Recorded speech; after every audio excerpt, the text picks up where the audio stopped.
What it do, Dream Team? It's your boy D-Deal back with another reaction video, guys. Here we are with corruption is legal in America. Legal in America. Before we jump into this, what I need you guys to do is smack that subscribe button, ring that notification bell, get a video a thumbs up so it gets suggested. Social media, Patreon, all up top. You don't subscribe to any of it? Put all the links in the description. All you gotta do is hit the link, follow me, talk to me. Human, I talk back. If you got a favorite video suggestion, you can subscribe to Patreon, or there's a Google form link in the description. What we got here? I'm intrigued. For the last few years, I've had this sense that everything I learned as a kid about how America's government works is completely wrong. But I had... Come on. Hey, man. Hey, you looking at the guy with the same sense, and we talking about just the last 2-3 months, I feel like. Know what I'm saying? And so I feel I'm already knowing where this video is going. I'm already understanding. Everything I learned as a kid about how America's government works is completely wrong. But I had no idea how bad things actually were until I saw this one graph. Researchers at Princeton University looked at more than 20 years worth of data to answer a pretty simple question. Does the government represent the people? Now, I said this in another video. No, we are not. America is not represented by the people, because a high percentage of people could want this, but it don't mean it's happening. And you know what I'm saying? All right, I'm sorry. Of data to answer a pretty simple question. Does the government represent the people? Now, this is what they found. This axis here represents public support for any given idea. On the left at 0% are ideas that not a single American wants. On the right at 100% are ideas that everyone supports. This axis represents the likelihood of Congress passing a law that reflects any of these ideas, from a 0 to a 100% chance. On this graph, an ideal republic would look like this. If 50% of the public supports an idea, there's a 50% chance of it becoming law. If 80% of us support something, there's an 80% chance. You get the idea. I like it. Now, most Americans would probably agree that, with a few exceptions, we should be as close to this ideal as possible. Yes. Unfortunately, the way America actually works doesn't even come close.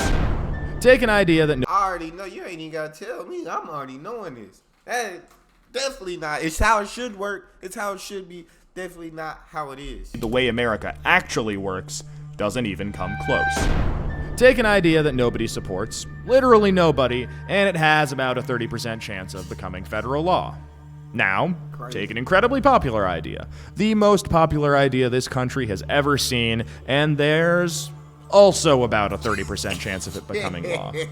This means that the number of American voters for or against any idea has no impact on the likelihood that Congress will make it law.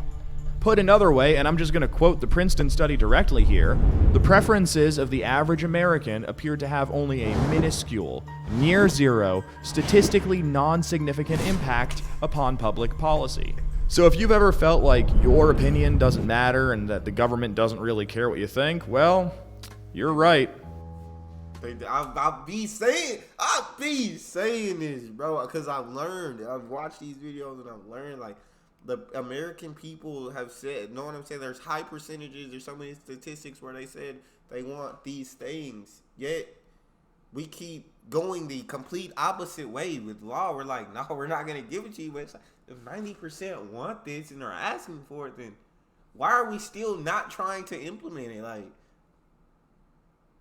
Like he said, the average American minuscule to what you want is insignificant. It's unless the people at the top want it, it's insignificant. And that the government doesn't really care what you think, well, you're right. But there's a catch. This flat line only accounts for the bottom 90% of income earners in America.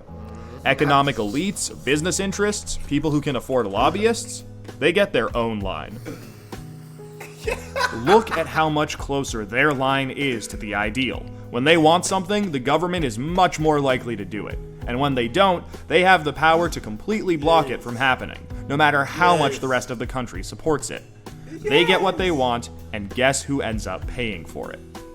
We pay for it with the most expensive healthcare in the world, We pay for it with a tax code that's a complete mess. We pay for it with internet that's slower and more expensive, with wasteful spending, a floundering education system, a catastrophic drug war, and 1 in 5 American children born into poverty. Almost every major issue we face as a nation can be traced back to this graph. How does this happen? Well, just follow the money. Right now, that's literally all you got to do. Follow the money, because the money is whoever has the money in America, at least. But I feel like in the world, like thou who hath money hath the power, and that's just the way it is. How does this happen? Well, just follow the money. Right now, it's perfectly legal to buy political influence in America. Here's how it works. Let's say a big bank wants a law that would force taxpayers to bail them out again if they repeat the exact same reckless behavior that crashed the global economy in 2008. Not exactly the most popular idea with the public, and Congress knows that. That should be the end of it. But that's where the money comes in.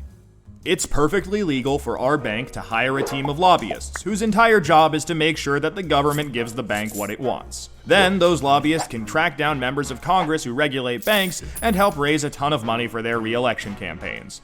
It's perfectly legal for those lobbyists to offer those same politicians million-dollar jobs at their lobbying firm. Then, those lobbyists can literally write the language of this new bailout law themselves and hand it off to the politician they just buttered up with campaign money and lucrative job offers.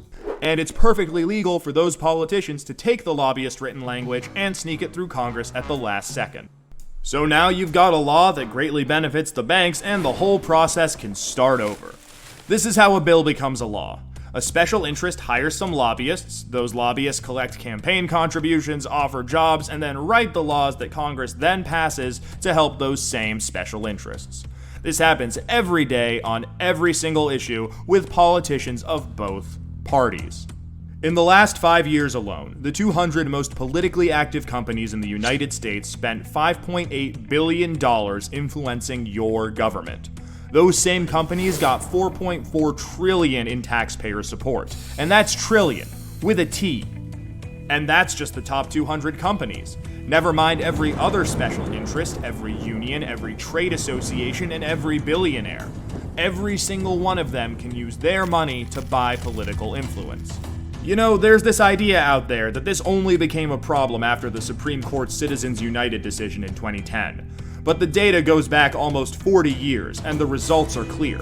Corruption is legal in America. And as long as it is, anyone who can spend money to buy political influence will. The solution here isn't rocket science. Make corruption illegal. We already know Congress won't do it. I mean, one look at this chart will tell you that. What we need is a plan that lets us go around Congress and do what the American people do best. Fix this mess ourselves.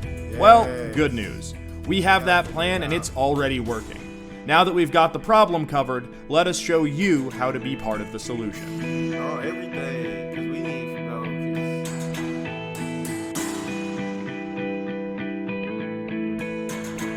It's absolutely wild, but I know this. Like, after seeing videos, if you learn this stuff, know what I'm saying? And there's nothing I was taught in school, nothing, know what I'm saying? It's stuff that I guess you do have to kind of search to learn, but it's worth learning. Like, hey, don't.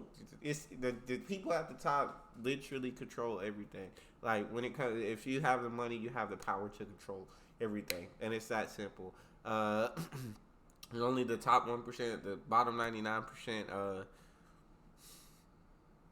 You don't have the power. Since you have the power to maybe vote somebody in the office, but what they say on their campaign and what they do can be complete different things. You know what I'm saying? And even what they're capable of doing can be completely different than what you thought they were capable of doing. You feel me? It's all about protecting those at the top, making sure money stays in their pocket, and as long as they're able to buy power, of course they're gonna buy power. Like, I don't even blame them for that. I blame the people who who are able to be bought. You know what I'm saying? They're able to give them the power. That's who's at fault to me. But that's all we got for this one. That's just crazy, but it's not something that's new. Like you said, it's not something that's new. It's been going. That's all we got for this one. You guys got a favorite video you want to see me react to? You can subscribe to Patreon, leave a suggestion, or in the description section there's a Google form link. Hit the link, fill out your suggestion, send it to me. Want me to get to your faster and others fill out premium? Make sure you hit subscribe to the channel, ring notification bell, get a video a thumbs up so it gets suggested. Social media and Patreon all up top. You want to subscribe to any of it? Put all the links in the description. All you gotta do is hit the link, follow me, talk to me. Love talking to you guys. You guys are the most incredible team on YouTube. It's your boy D Neal. Out.